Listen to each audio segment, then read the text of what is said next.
Hello family, friends, fans and other wonders, and let's run it back to March 2000 where it all began. Where you can't cheat death, Final Destination.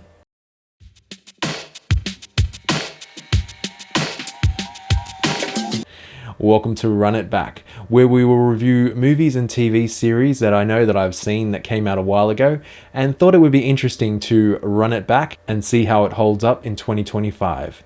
With the new Final Destination Bloodlines film arriving this week, let's run it back to March 2000 and see if we can't cheat death in Final Destination in 2025. Final Destination is directed by James Wong from a screenplay by Glenn Morgan, James Wong, and Jeffrey Reddick, and stars Devon Sawa, Ali Larter, Kerr Smith, Sean William Scott, and the late great Tony Todd.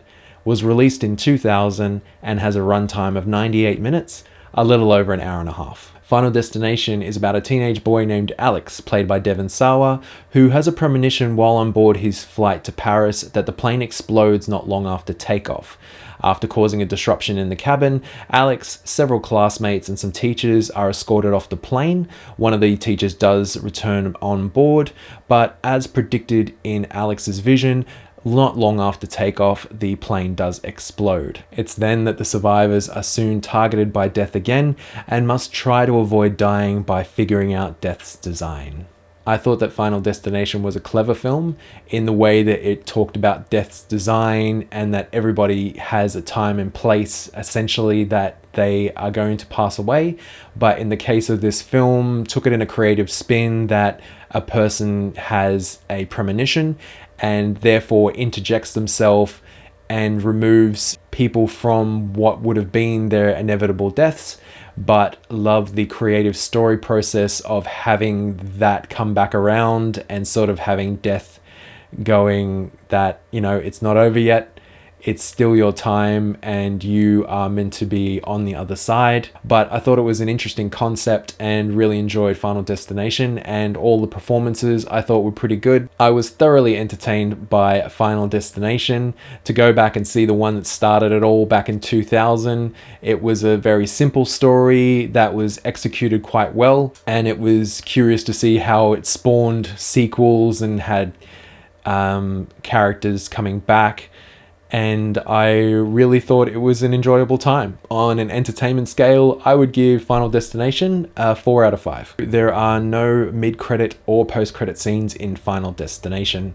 Again, if you wanted to pay tribute to those that took their time to create the film and craft the film that you've just watched, by all means, please do look through the credits.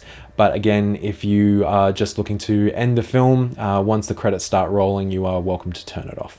My overall rating for Final Destination for the year 2000 is a 7 out of 10.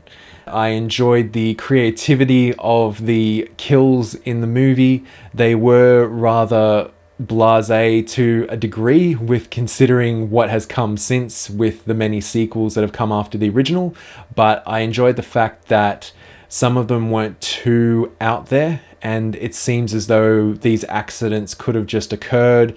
There wasn't these elaborate setup pieces that had to, this had to fall here or that had to fall there for this to happen. Some of them, you could see this accident just actually accidentally occurring. Obviously, death has to make a few adjustments to the scene itself once the kill has happened.